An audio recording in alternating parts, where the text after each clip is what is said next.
Tikuto ayahinam tayahinam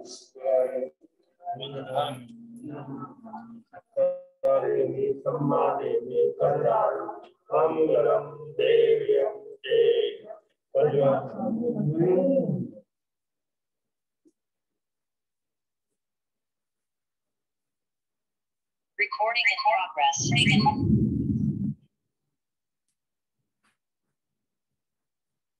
Na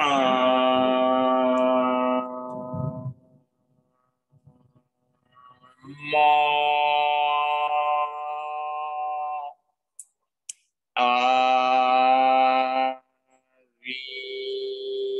Arihantana.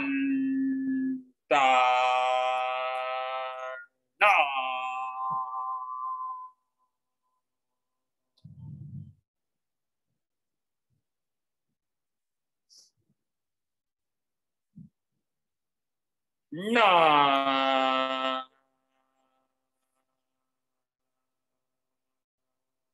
ma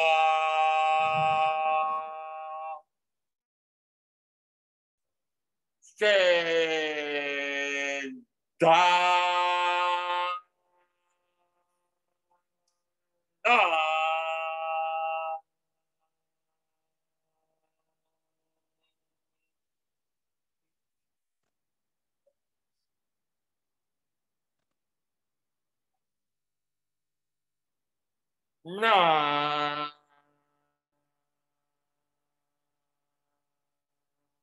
ma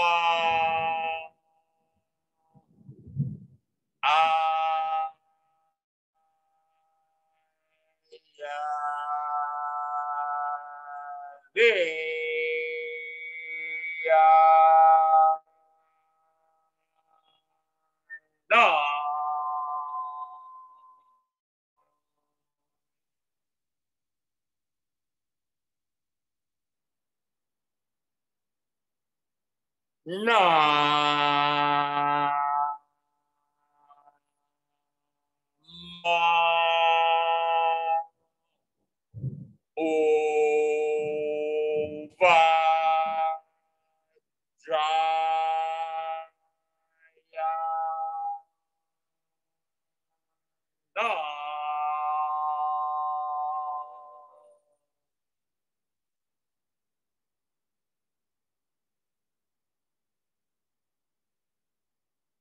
Na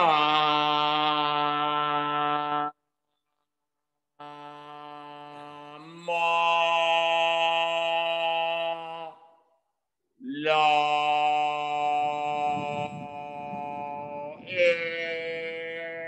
sa va sa ho na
आत्मशुद्धि,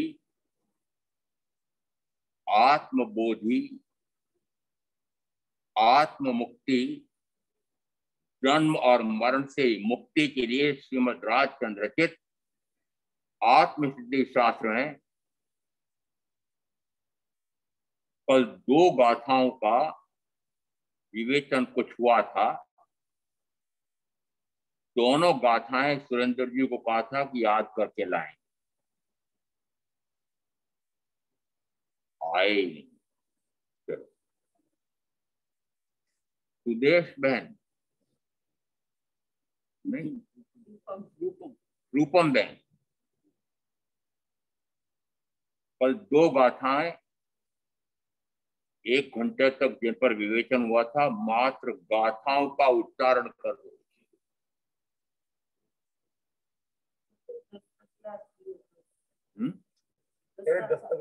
अर्थ बता दो।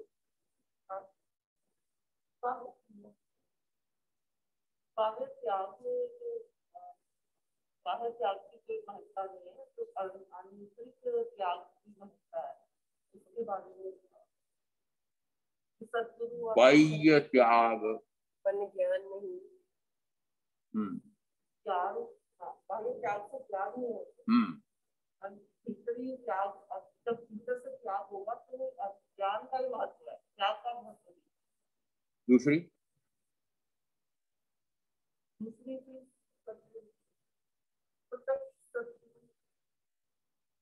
प्रत्यक्ष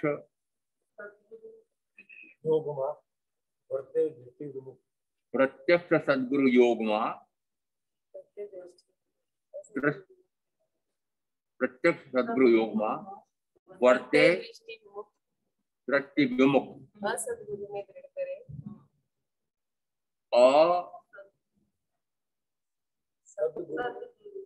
सद्गुरु ने दृढ़ करे, निज मानार्थे मुख्य। ये 2 गाथाएं बाद में है, एक गाथा उसके पहले, चूक हो गई माने ना क्रम से। ये 2 गाथाएं आ रही हैं गुरु के संदर्भ, यद्यपि वे गुरु तो है नहीं, परंतु बाह्य में जो उनका त्याग, वैराग्य, प्रत्याख्यान आदि है, उससे चमत्कृत होकर के और मुमुक्षु शिष्य ये मान लेता है कि यही सद्गुरु, बाह्य त्याग प्रण ज्ञान नहीं, ते माने गुरु सत्य, उन्हीं गुरु को वह सत्य मान लेता है, सद्गुरु मान लेता है। और दूसरी पंक्ति में कहा अथवा निज कुल धर्मना से, अथवा निज कुल धर्मना, या फिर क्या मानता है कि मेरे निज के कुल में जिस धर्म की, धर्म गुरु की, धर्म संप्रदाय की मान्यता रही है, वह मुझे भी कुल परंपरा के अनुसार मान्य करना है। अथवा निज कुल धर्मना ते गुरु माज ममत्व, उन्हें गुरु में ममत्व करता है, ये मेरे हैं। और जहां ममत्व होता है वहां अपनत्व होता है, जहां अपनत्व होता है वहां ममत्व होता है। मेरा शरीर, तो फिर ममत्व किससे होगा? इस क्या मानने से होगा? मेरा मान, कि मेरा है तो फिर मेरे से, मेरे जो है वो उनके प्रति तो मेरा ममत्व होगा। तो ममत्व है तो अपनत्व है, अपनत्व है तो ममत्व है, दोनों एक दूसरे के साथ के साथ चलते हैं। इस अर्थ से कि मेरे निज कुल में जिस गुरु की मान्यता रही है, जिस गुरु की संप्रदाय की मान्यता रही है, जिस संप्रदाय के गुरु के साधु साथियों को ही मान्य करो ऐसी मान्यता रही है, तो उसी मान्यता को पक्का करके फिर वह ऐसा ही मानता है। परीक्षा तो उसने मात्र ये समझ करके कर ली कि मेरे दादा ने परीक्षा की होगी तो फिर मेरे पिता ने भी परीक्षा की होगी, फिर मुझे परीक्षण करने की आवश्यकता क्या। ऐसा मान करके वह असद्गुरु को ही सद्गुरु मानने का ऐसा महत्व देता है। दूसरी बात हम कहा कि यदि उसको ऐसा तुलनात्मक रूप से पता लगता है कि प्रत्यक्ष सद्गुरु तो ये है, और जिनको मैंने बाह्य त्याग के आधार पर मान रखा था वे नहीं है, ऐसा भी उसको पता लग जाए, प्रत्यक्ष सद्गुरु योग मां वर्ते दृश्य मुख अथवा निजकुल धर्मनाथ ते गुरु माने मुख्य। यद्यपि उसने परीक्षण करके जान लिया कि सदगुरु जो मैंने मान रखे थे कुल परंपरा से वे नहीं है और ये है, तब भी वह अपने निज कुल परंपरा को छोड़ना नहीं चाहता है। निज मानार्थी मुख्य, क्यों कि मेरा मान घट जाएगा। मैंने इतने वर्षों तक निज कुल के जो धर्म गुरु हैं, उस संप्रदाय के जो धर्म गुरु हैं उनको मान्य कर रखा था, और यदि मैं आज बदलता हूं तो मेरा मान घटता है। लोग कहेंगे भरतपुरी लोटा है। तो क्या करता है, जो मैंने मान रखावट की उसमें उसके मान की रक्षा हो जाती है, अभिमान उसकी रक्षा हो जाती है। मान कसा है कि वशीभूत होकर के वह उन्हीं को मानता रहता है। और ऐसे वो गुरु को उपमा की अपेक्षा से कहा जाता है कि पत्थर की नाव में बैठ करके क्या नदी को समुद्र को पार कर सकता है। उसके लिए कागज की नाव हो तो पार कर सकता है, वस्तुतः काठ की नाव होगी तो ही पार कर सकता है। इसका अर्थ है कि ये जो कागज की पत्थर की नाव रूप गुरु है, उनमें उस नाव में बैठकर वे चतुर्विध संसार को पार करना चाहता है तो वह असंभव माना गया। ये जिन देह प्रमाण ने समवसरणादि सिद्धि वर्णन समझे जिननु रोकी रहे निज बुद्धि, रोकी रहे निज बुद्धि, बुद्धि को रोक दिया है। बुद्धि भ्रष्ट हो गई है। कैसे भ्रष्ट हो गई है कि जे जिन देह प्रमाण ने, जो जिनका देह है, जिस प्रमाण का है, प्रमाणोपेत। प्रमाणोपेत क्या बनाए,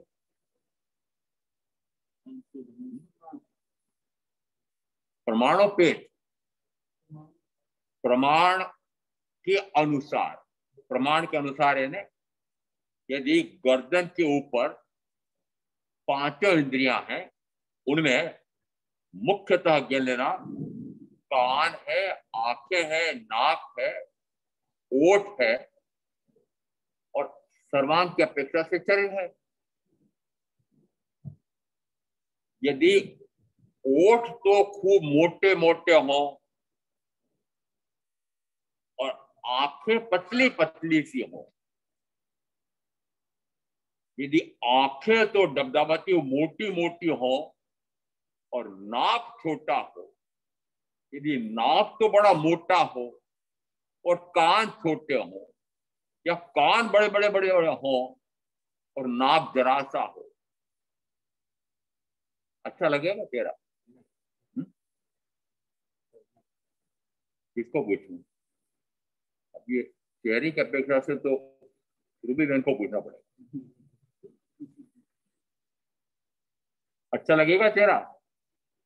इसका अर्थ है कि प्रमाणोपेत, और प्रमाणोपेत का मैं उदाहरण एक बाहुबली जी की मूर्ति है। जिस समय मूर्तिकार को कहा गया मूर्ति बनाने के लिए, और जिसने भी आदेश दिया था उसने कहा ये जो चट्टान है, या जो एक चट्टान है, इस चट्टान को मूर्ति रूप देना है। चट्टान को मूर्ति रूप देना है। अब जिस समय वो चट्टान तो ऊपर से लेकर नीचे जमीन में जा रही है, अब वो जिस समय घड़ेगा तो सबसे पहले क्या घड़ा जाए? सिर। सबसे पहले क्या बनाएगा? शिखा। नक्शिक वर्णन श्रृंगार साहित्य, हिंदी साहित्य में मैंने पढ़ा था, एक श्रृंगार साहित्य है। तो श्रृंगार साहित्यकार उस नायिका का नक्शिक वर्णन करते। नक्शिक वर्णन, अभी रूबी में नहीं बताया कि नक्शिक वर्णन क्या होता।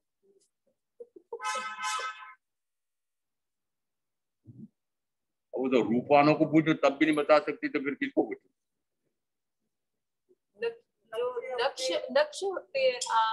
नख यानी अंगूठे का नख, और शिख यानी शिखा, चोटी। इसको कहते हैं नक्शिक वर्ण।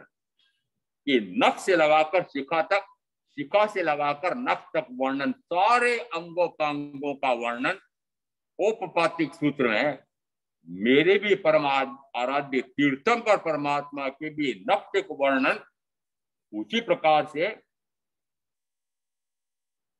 एक और जम्बूद्वीप प्रज्ञप्ति में भी उन युगलिया पुरुष और युगलिया स्त्रियों के नक्शिक वर्णन शास्त्रकार ने कर रखे हैं। और जिस समय यदि मैं उस जम्बूद्वीप प्रज्ञप्ति के उन स्त्रियों का वर्णन यदि श्रृंगार साहित्य में रखूं तो ऐसा लगेगा कि क्या श्रृंगारिक वर्णन इस साहित्यकार ने किया है। ये सारा वर्णन कौन कर रहे हैं? ये सारा वर्णन कौन कर रहा है?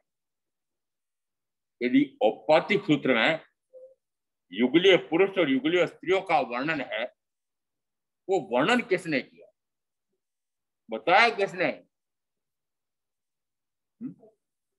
केवली परमात्मा।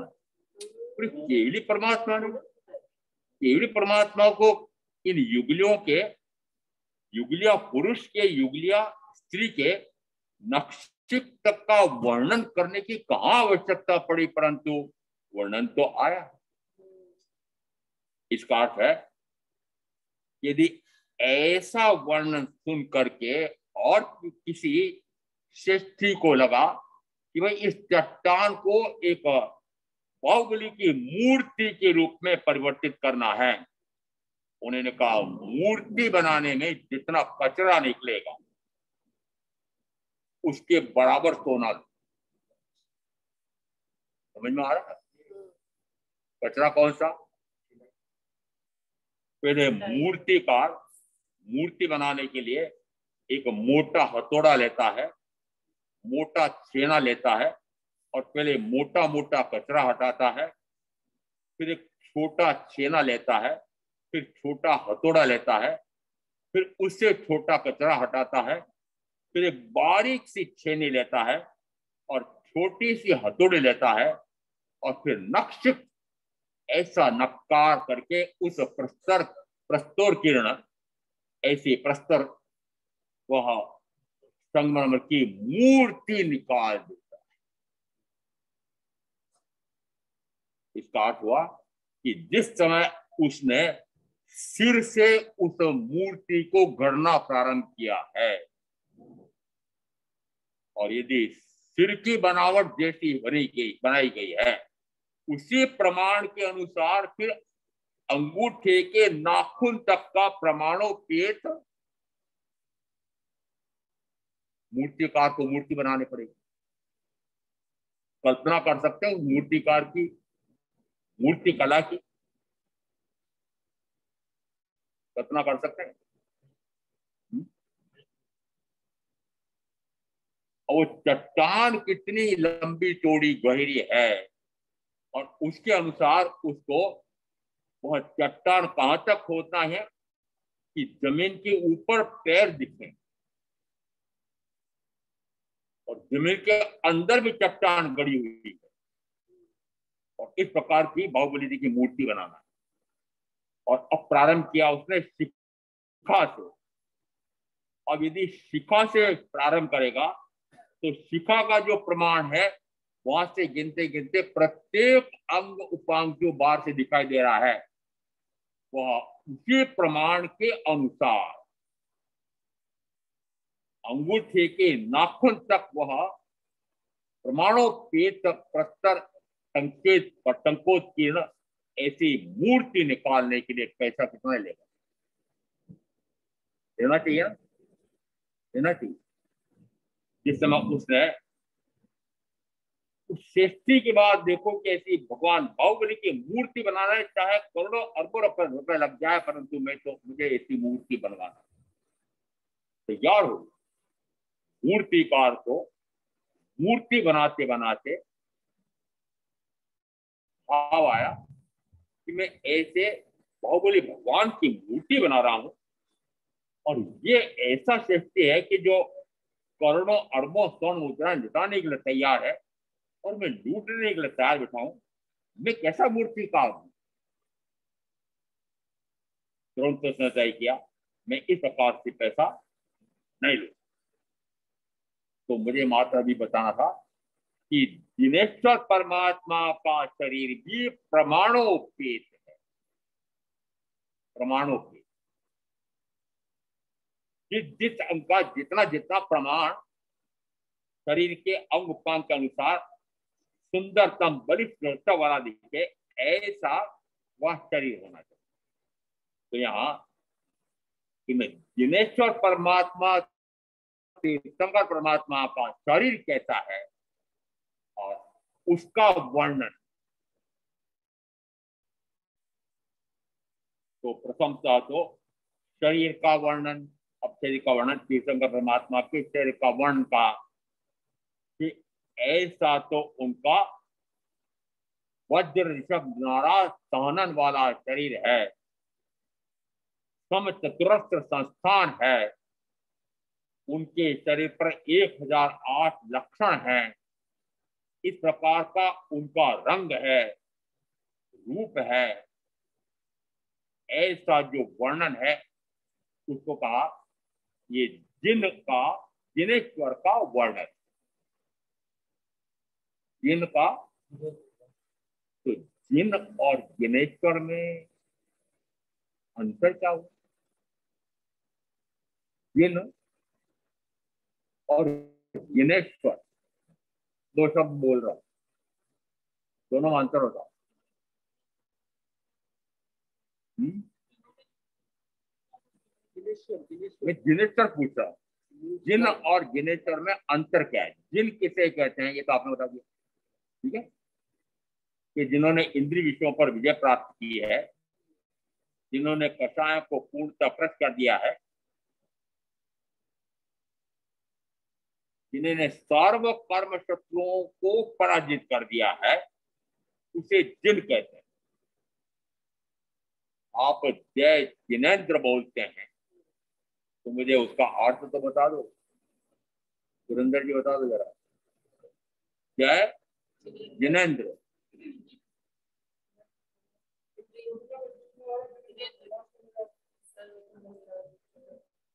अरे जिनेन्द्र का अर्थ बताओ।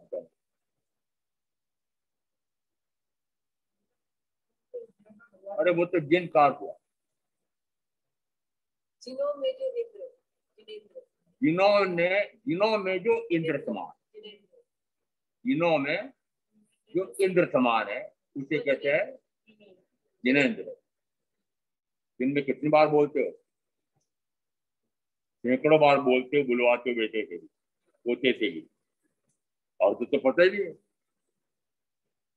तो जिनेश्वर का अर्थ होता है जिनों में ईश्वर, जिनों में ईश्वर। तो जिनों में जिन तो अधिक हो सकते हैं। तीर्थंकर महावीर के शासन में 14,000 साधु थे, ठीक है। उसमें से जिन कितने हुए? 700। इसका अर्थ है कि 700 तो जिन है, उन जिनों में फिर ईश्वर कौन है? भगवान महावीर, तीर्थंकर। तो तीर्थंकर हुए जिनों में ईश्वर, जिनेश्वर। ये जिन देह प्रमाण ने, ये जिन देह प्रमाण ने संवत्सरणादि सिद्धि, ऐसे जो जिनकी देह का वर्णन किया गया है, ऐसे जिनका शरीर का वर्णन किया जा रहा है, वह वर्णन ही जिनेश्वर का वर्णन है। वही जिनेश्वर का वर्णन सही है। क्या शरीर से ये पता लगता है कि इन्होंने सर्व कर्म शत्रुओं पर विजय प्राप्त कर ली है, इन्होंने इंद्रिय विषयों पर विजय प्राप्त करके जितेंद्रियता प्रकट कर ली है, सर्व प्रकार के विकारों पर विजय प्राप्त करके निर्विकार स्वभाव प्रकट कर लिया है, सर्व प्रकार के संकल्प विकल्पों से परे होकर के निर्विकल्प हो गए हैं, सर्व प्रकार के विचारों से परे होकर के निर्विचार हो गए हैं। क्या उस उत्कृष्ट से उत्कृष्ट वही अपेक्षा से शरीर को देख करके, वर्णन सुन करके ऐसा आपको उनके साथ रहे हुए उस आत्मा के शुद्ध स्वरूप का ज्ञान और भान हो जाएगा? हो जाएगा? नहीं होगा। और क्या निकल रहा है? जो जिन या जिनेश्वर की देह को देख करके और ये मान लेता है कि यही जिन या जिनेश्वर है। एक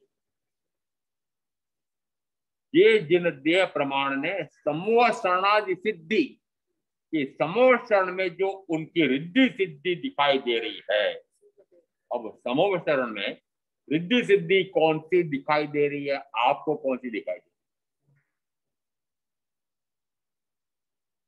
और इस तीर्थंकर परमात्मा की रिद्धि सिद्धि का वर्णन पूछ रहा हूं।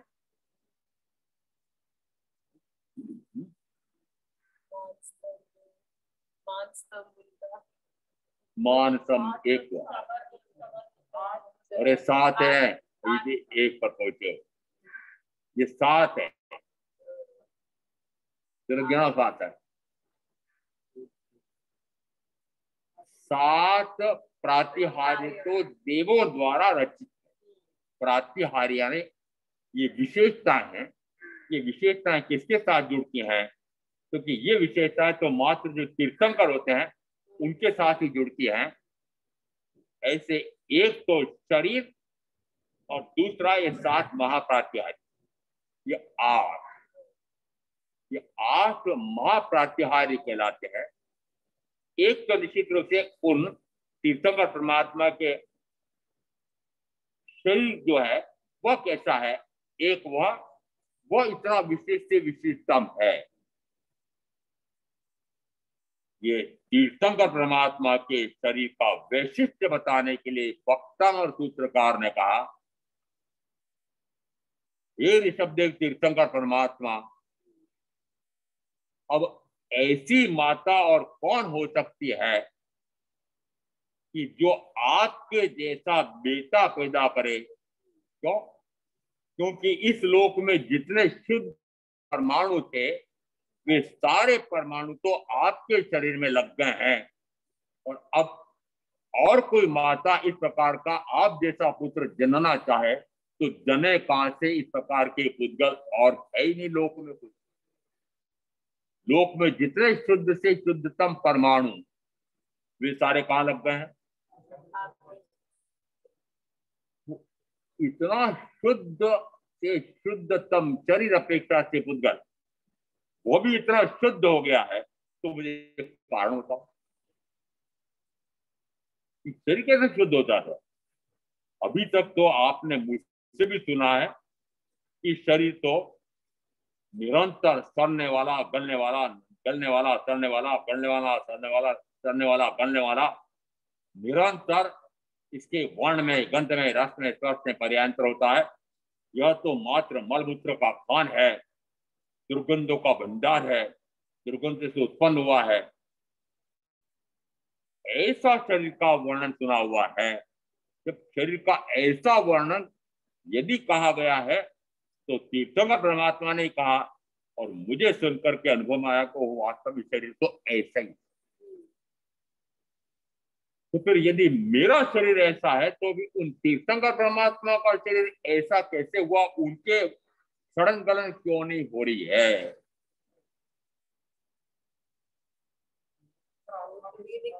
आत्मा इतनी शुद्ध हो गई है।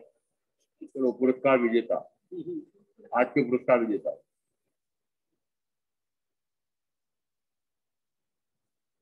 तर्क शक्ति नहीं, बुद्धि शक्ति में लगी है। वो शरीर शुद्ध क्यों होता जाए? तो एक सिद्धांत 70% चिकित्सक मानते हैं, चिकित्सा शास्त्री मानते हैं, मनोवैज्ञानिक मानते हैं, मैं मानता हूं कि 70% रोग मात्र मन के विकार से होते हैं, 30% रोग अन्य कारणों से हो सकते हैं। तो एक उक्ति बने, मन में विकार तो तन में रोग, मन में विकार तो तन में रोग। याद हो गया सबको? याद हो गया क्या? याद हो गया तो मोक्ष। यदि ये याद हो गया हो तो मोक्ष। क्या? मन में विकार दो, तन में रोग। याद हो गया? हूं क्या? याद हो गया? पूछ रहा हूं, याद हो गया?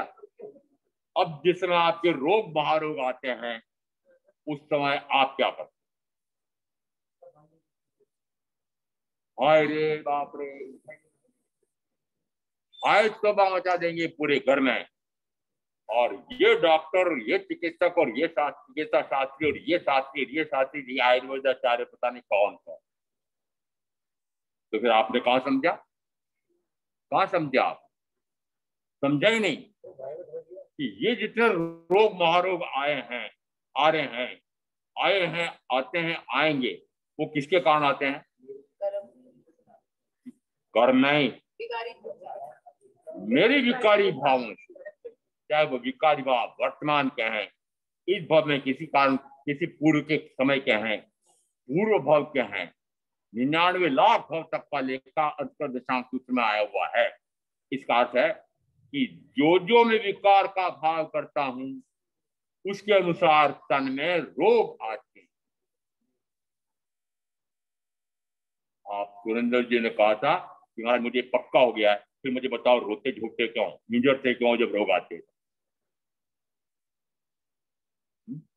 कारण कौन है? शरीर को दोष क्यों देते? बेचारा बुद्धल है, बुद्धल को दोष दे के क्या मिलेगा आपको? वो कर्म भी बुद्धल है, शरीर भी बुद्धल है। दोष किसको दे रहे हो?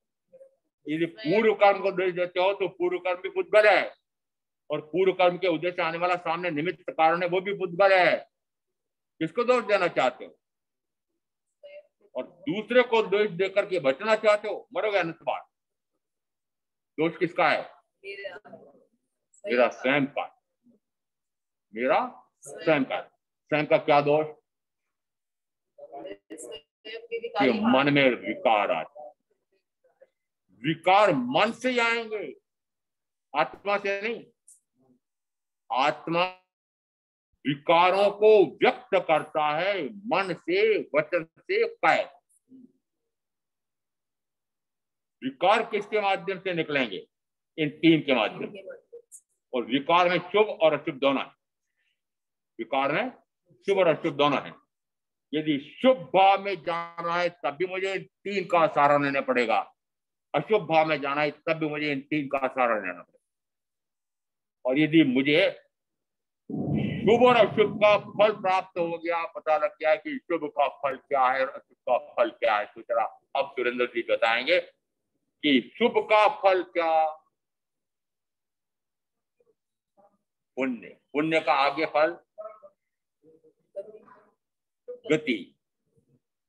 पाप का फल क्या? पाप कर्म। पाप कर्म का आगे फल क्या? तो दोनों से गति, और आपने लक्ष्य बनाया है गति से बनाया क्या? और आप सारे श्रोताओं को पूछ रहा हूं, आपने लक्ष्य बनाया क्या कि गति से मुक्ति लेना? मुझे गति से मुक्ति लेना है, ऐसा जिसने तय किया हो उसको अपना हाथ ऊंचा कर देना चाहिए। वो सर्व विजेता। क्या सर्व विजेता? सर्व विजेता समझते हो? सर्व विजेता समझते हो? वो सर्व पर विजय प्राप्त करने वाला। एगो में सासो अप्पा, एगो में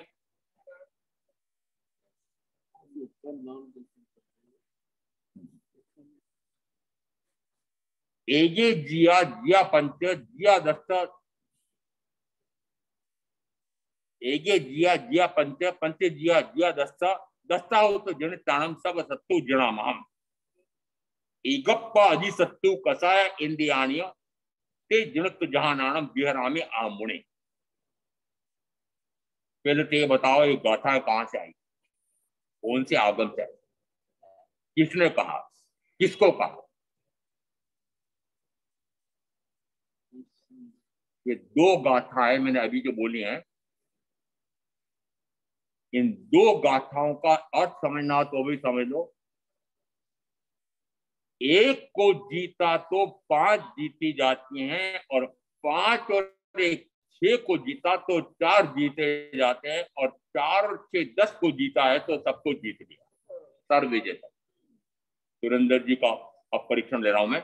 आपने कहा मैं सर्व विजेता होना चाहता हूं, तो सर्व विजेता किसे कहा है? कि जो 1 को जीतता है तो 5 को जीत लेता है, और 5 और 1 6 को जीतता है तो 4 को जीत करके 10 का विजेता हो जाता है। तो ऐसा जो 10 का विजेता हो जाता है वह सर्व विजेता हो जाता है। फिर पूछा ये 1 कौन है, ये 5 कौन है, फिर 5 और 1 6 मिलाकर 4 और कौन से हैं, ये भी पूछा था। और अब वापस मैं पूछ रहा हूं, पूछा किसने था और उत्तर किसने दिया था और कहां आया?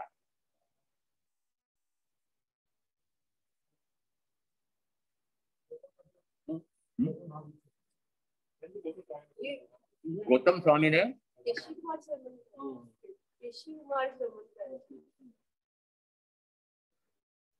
अरे मैंने पूछा, बताओ पूछा किसने था, उत्तर किसने दिया और कहां आया? उत्तराजन सूत्र में आया है, केशी श्रमण पूछने वाले हैं और इंद्रभूति गौतम उत्तर देने वाला है। ये अजेय आत्मा, आत्मा नहीं, अजेय आत्मा, एगप्पा अजी सत्तु, एक आत्मा में ही मेरा शत्रु, में ही मेरा शत्रु। इसका अर्थ है कि समय विभाव में जाता हूं, विकार में जाता हूं, अप्रत्यक्ष प्रवृत्ति में जाता हूं, बाह्य की पाप प्रवृत्ति में जाता हूं, तो मैं मेरा शत्रु हो जाता हूं।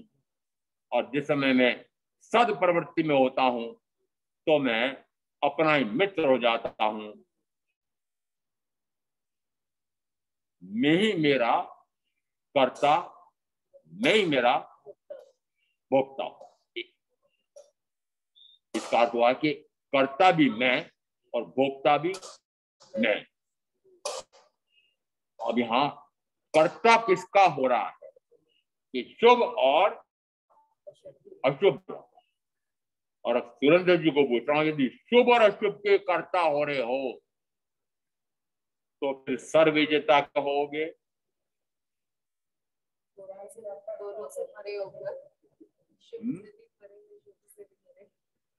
जिस समय पर कर्तृत्व से पूर्णतः मुक्त हो जाऊं, पर भोक्तृत्व से पूर्णतः मुक्त हो जाऊं, तो फिर क्या बचेगा? मात्र स्व। और स्व में नहीं, स्व में वो हो जाऊं। इसका अर्थ है कि जिस समय यह कहा कि वो एक एक का वो अजित शत्रु आत्मा, वो अजित शत्रु आत्मा, आत्मा शत्रु कैसे है कि या तो वह इंद्रियों में रत हो रहा है या कषायों में अनुरक्त हो रहा है। एकप्पा अजित शत्रु कषाय इंद्रियाणीय एकप्पा अजित शत्रु कषाय इंद्रियाणीय के जनित जानानम वीरामी अमुन। ऐसा जिसने उन दोनों पर विजय प्राप्त कर ली है वह दसों पर विजय प्राप्त कर लेता है।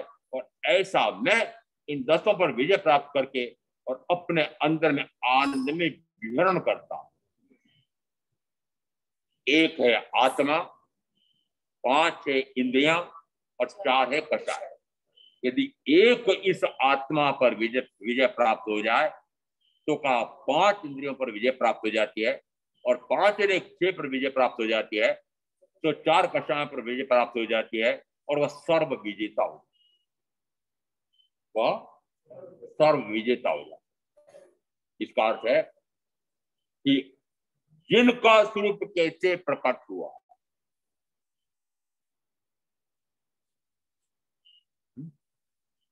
जिनका स्वरूप कैसे प्रकट, एक अजित शत्रु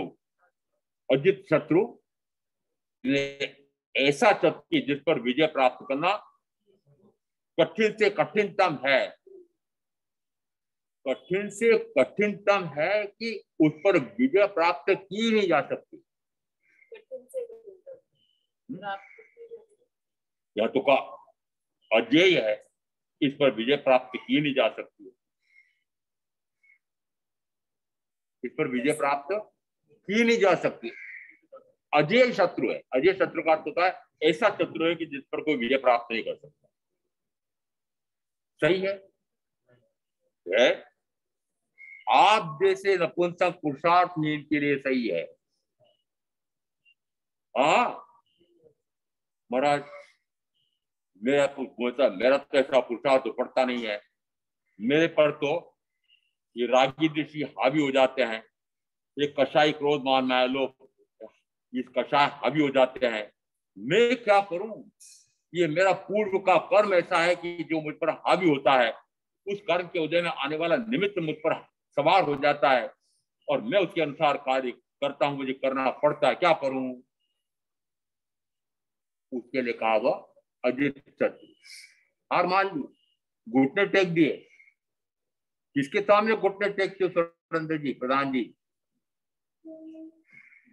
कर्म के आगे घुटने टेकने वाले, रणछोड़ दास, रण को छोड़ करके भागने वाले। किससे रण?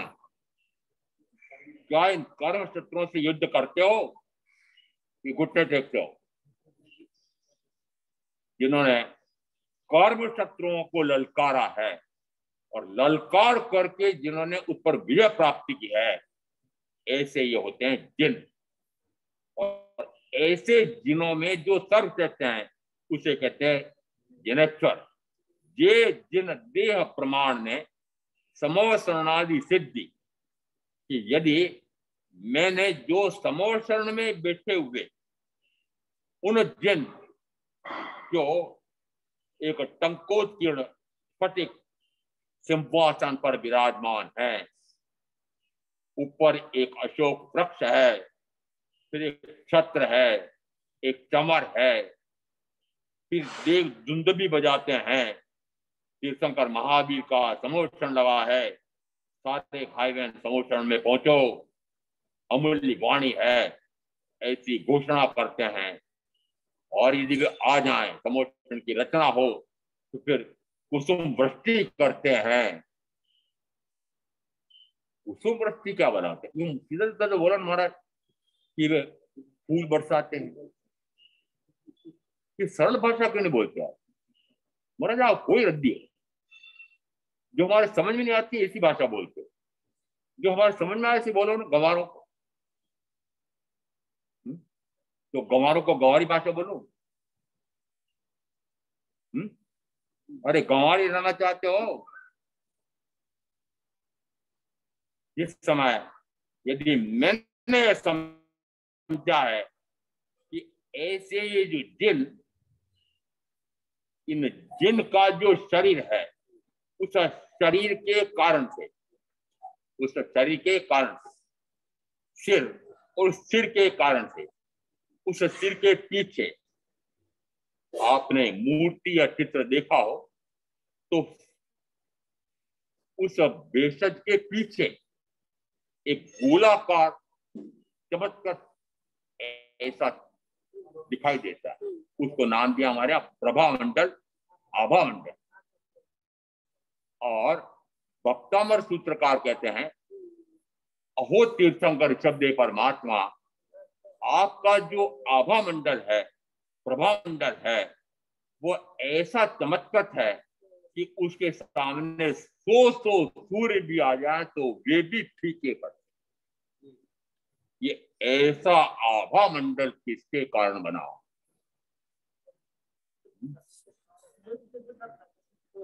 ऐसा आभा मंडल किसका बना?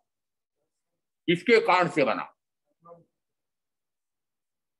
जैसा शरीर होगा, अभी शरीर का वर्णन किया वक्तामर का इस सूत्र दे करके, फिर अन्य सूत्र दे करके कहा प्रमाणोपेत, नारायण संस्थान आदि।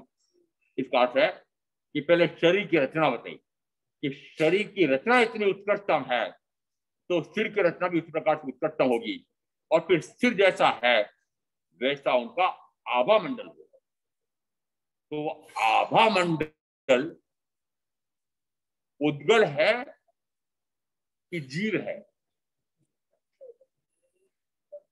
उद्गल है। ये 7 महाप्रात्याहार्य क्या है? उद्गल है। कितने हो गए? 8। इनको कहते हैं, ये तीर्थंकर प्रमा के 8 प्रातिहार्य। ये जिन देह प्रमाण ने संवर्षणादि सिद्धि की समोषण, ऐसे तीर्थंकर परमात्मा की ऐसी बाह्य में ये रिद्धि और सिद्धि समृद्धि है। उसी से चमत्कृत होकर के मैं उनके समोषण में जाता हूं और नतमस्तक हो जाता हूं। क्या सही है?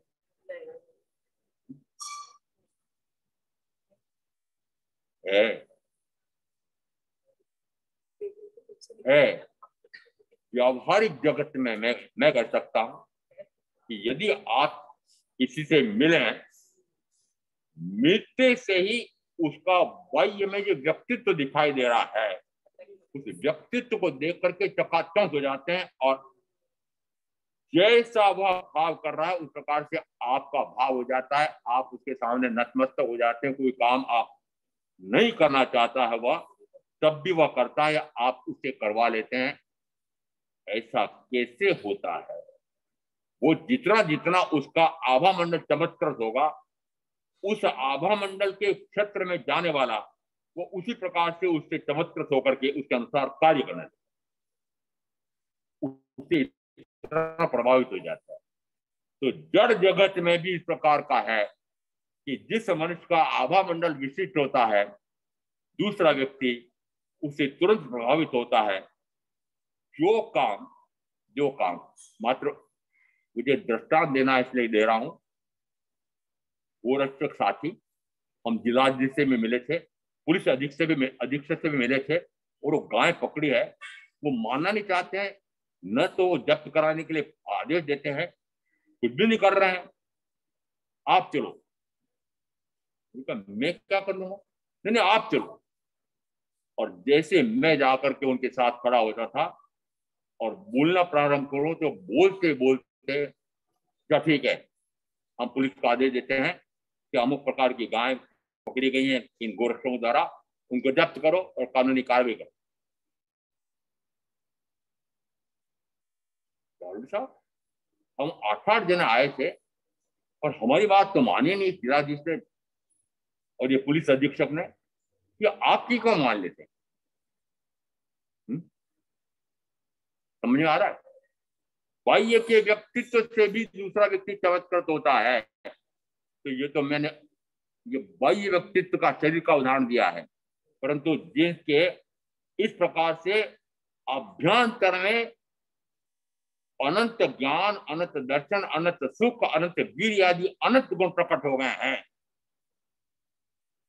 उनका प्रभाव कितना होगा?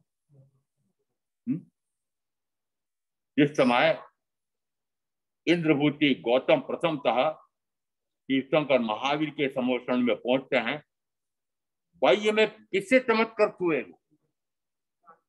बाह्य में तो प्रथमतः उन 8 महाप्रात्याहारियों में से एक समोषण की रचना जो होती है, उस रचना में चारों ओर जो गोलाकार बनता है, उसमें चारों तरफ इस प्रकार के भव्य दरवाजे होते हैं और उसके सामने मान स्तंभ 4 अलग अलग प्रकार के चारों दिशाओं में। तो क्या देख करके चमत्कृत हुए? जैसे उन्होंने मान स्तंभ देखा तो सिर को ऊंचा करते हैं, कुतुब मीनार देखने जाओ ना तो सिर ऊंचा करना पड़ता है, ऊंचा करना पड़ता है, तब उसका छोर दिखाई देता है। इंद्रभूति गौतम सोचते हैं जिसका मान स्तंभ, जिस समोषण में वो बैठे हुए हैं, उस समोषण की रचना के उस मान स्तंभ में भी इसका ऐसा गजब का इतना ऊंचा मान स्तंभ है, तो फिर उस मान स्तंभ से समोषण में विराजे हुए वे तीर्थंकर कैसे उत्कृष्टम होना चाहिए? सबसे पहले किससे चमत्कृत हुए हैं? प्रातिहार्यों से।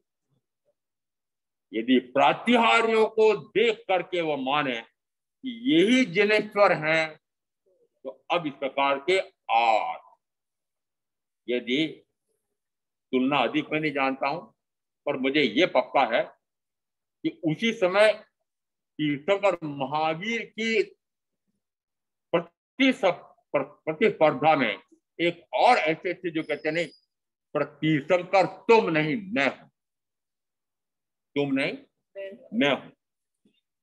गोशालक और साधु, साध्वी, श्रावक, श्राविका, 4 जितने तीर्थंकर महावीर के साधु, साध्वी, श्रावक, श्राविका थे, अब मात्र मोटे प्रमाण से दे रहा हूं कि उससे 10 गुने गोशालक के थे।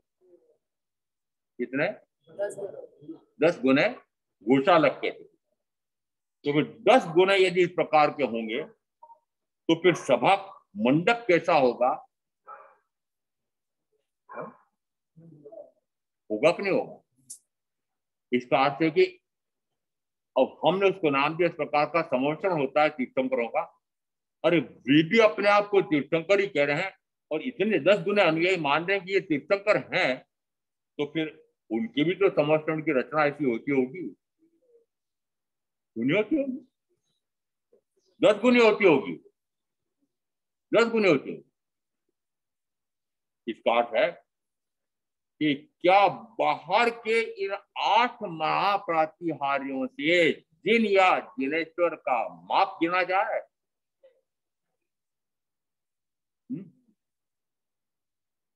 महाप्रातिहार्यों से मानो के तीर्थंकर है।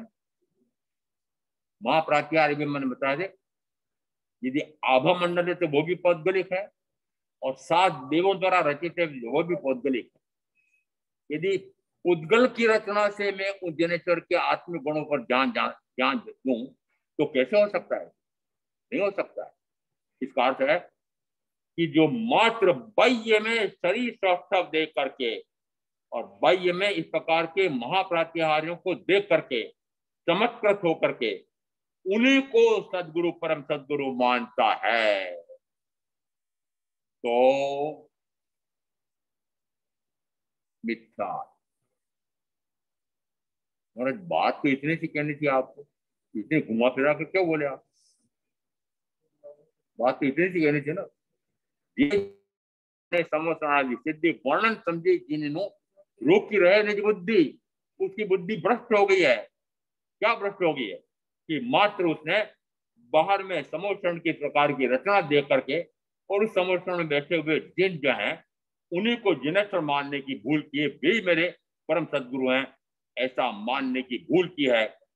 और ऐसा मानने की भूल करने वाले कितने हैं कि महावीर के अनुयायियों से 10 गुना, महावीर के अनुयायियों से 10 गुना। क्या गौशाला सदगुरु हैं? क्या माना उन्होंने? मेरी सभा में 30 जने हैं, एक और किसी की सभा में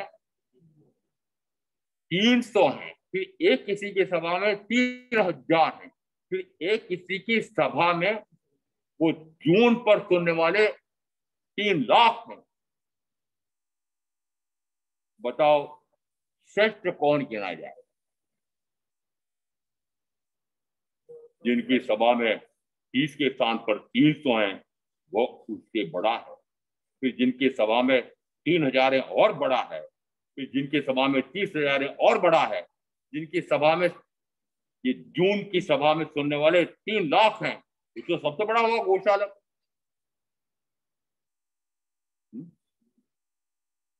तो निर्णय करो, मेरा भी निर्णय कर दो आप। अरे मेरा निर्णय करवा रहा हूं बिल्कुल आपसे। यदि मेरी सभा इतनी छोटी है तो मैं कुगुरु कुछ नहीं जानता। समझ में आ रहा है? क्या समोवचरण में कितनी संख्या श्रोताओं की है उससे वह गुरु या परम गुरु या कुगुरु माना जाएगा? और अब मैं वापस से प्रश्न आपसे पूछना चाह रहा हूं, वो प्रतिदिन भी पूछे तो कोई बात नहीं, कि मुझे बताओ अभी मैंने 30 से लगा करके 3 लाख की संख्या बता दी श्रोताओं।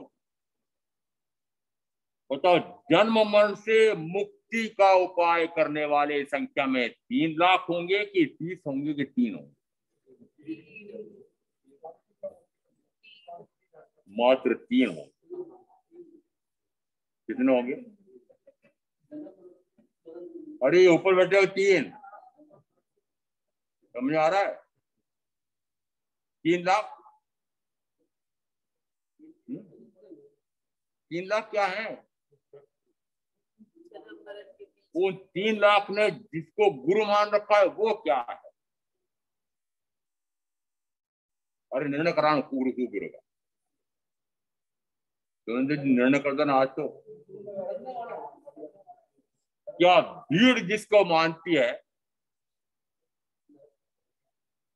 राजनीति शास्त्र तो मैंने नहीं पढ़ा था, राजनीति में कभी गया नहीं, परंतु फिर भी यदि मैंने विधि शास्त्र पढ़ा है, विधि शास्त्र पढ़ाया है, तो मैंने वहां भी पढ़ा था प्रजातंत्र भीड़ का शासन है। प्रजातंत्र क्या है? भीड़ का शासन। भीड़ का शासन है मतदाता।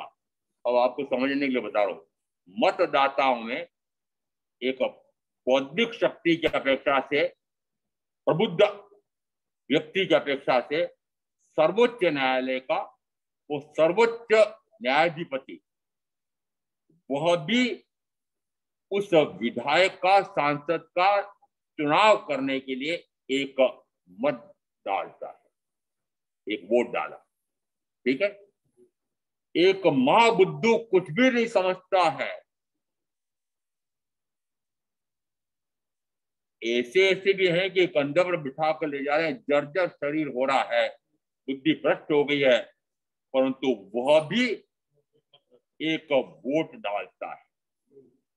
बताओ, उस सर्वोच्च न्यायालय के मुख्य न्यायाधिपति के उस वोट की कीमत और एक अभी मैंने जो उदाहरण दिया उस बुद्धू के वोट की कीमत में कोई अंतर है? वो सांसद या विधायक किसके आधार पर जीतता है? बुद्धिमानों के आधार पर कि बुद्धुओं के आधार पर? तो प्रजातंत्र मूर्खों का राज्य होता है।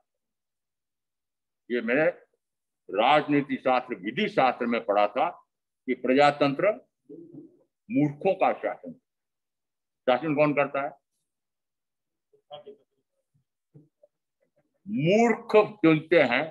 तो मूर्ख किसको चुनेंगे? महामूर्ख को चुनेंगे ना। तो फिर प्रजातंत्र कौन सा हुआ? तो तुलना कर ली मैंने।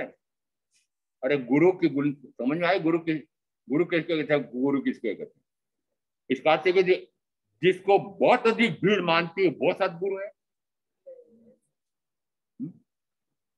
और इसलिए परीक्षा की मैंने आपसे कि मुझे बताओ कि जन्म मरण से मुक्ति के उपाय करने वाले 3 लाख हैं कि 30,000 है कि 3,000 है कि 30 है कि 3 है?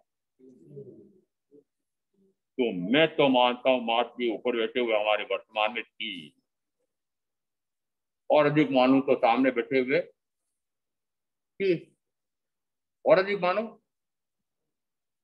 और अधिक मानो।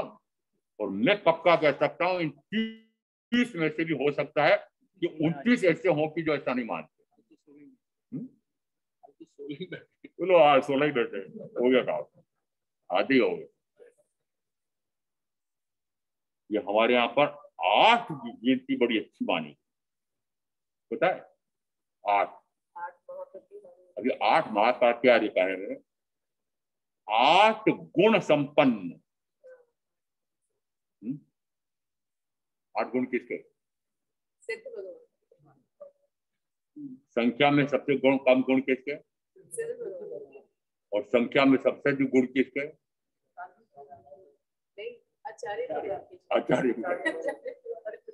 आचार्य भगवान के गुण 36 हैं और सिद्ध परमात्मा का गुण 8। तो बड़ा कौन हुआ? और से निकल रहा है। अरे एक गुण देखो, इन 8 में से एक गुण देखो, वो गुण कौन सा? ज्ञान कितना?